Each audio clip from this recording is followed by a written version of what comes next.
Congress party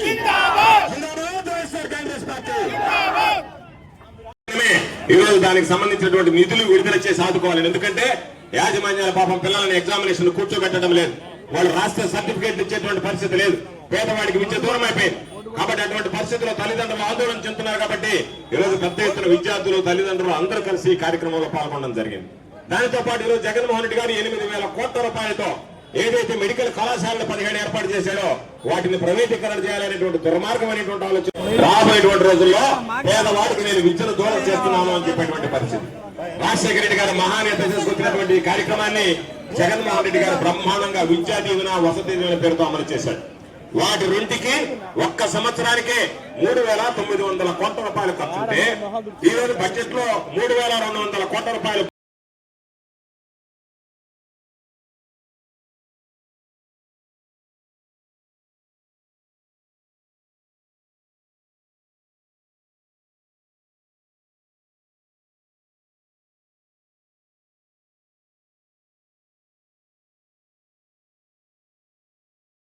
Chandrababu Naidu సిద్ధపడ్డటువంటి పరిస్థితుల్లో మనందరం కూడా పోరాటాల ద్వారా చంద్రబాబు నాయుడు మెడలు ఉంచి ఏదైతే పేదవాడికి సంబంధించి ఎన్నికలకు ముందు ఇచ్చినటువంటి హామీలు ఉన్నాయో ప్రతి హామీని నిలబెట్టుకునేటువంటి విధంగా జగన్మోహన్ రెడ్డి గారి నాయకత్వంలో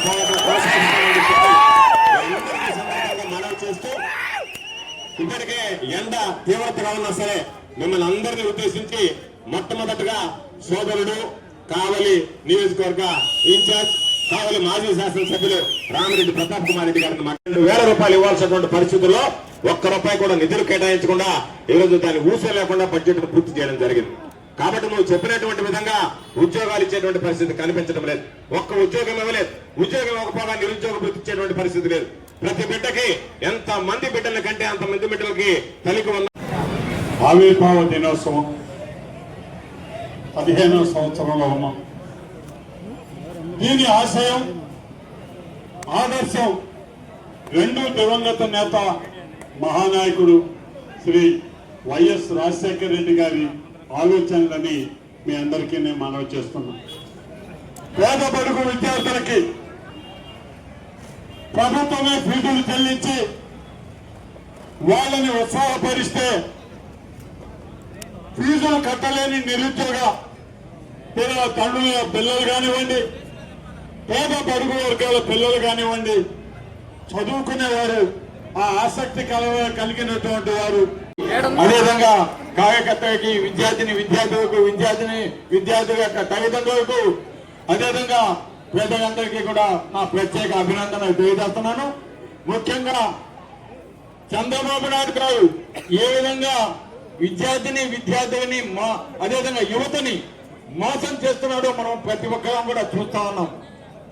ఎందుకంటే ఆనాడు రాజశేఖర రెడ్డి గారు పేద విద్యార్థులు బాగా చదువుకోవాలి, చదువుకొని ఉన్నత స్థానాలు పోవాలి, వారి కుటుంబాలు ఆర్థికంగా బలోపేతం కావాలని ఒక మంచి ఉద్దేశంతో ఆనాడు ఫీజు రింబర్స్మెంట్ పెట్టి కొన్ని లక్షల మంది విద్యార్థులు చదువుకునే విధంగా చేసిన ఘనత వైఎస్ రాజశేఖర రెడ్డి గారు. ఏంటంటే ఈ రోజు జగన్మోహన్ రెడ్డి గారు అదే మాటలు ఆ పేద విద్యార్థులు ఎంతటి కాగతి పెట్టినా ఎంతటి ఫీజు అయినా సరే ఆవిర్భవించి 15 సంవత్సరాలైన సందర్భంగా ఈరోజు గౌరవ మన పార్టీ అధ్యక్షులు మాజీ ముఖ్యమంత్రి వారు జగన్మోహన్ రెడ్డి గారి ఆదేశాల మేరకు రాష్ట్రమంతటా కూడా ఈ వేడుకని జరుపుకోవడం జరిగింది. అందులో భాగంగా ఈరోజు నెల్లూరు జిల్లాలో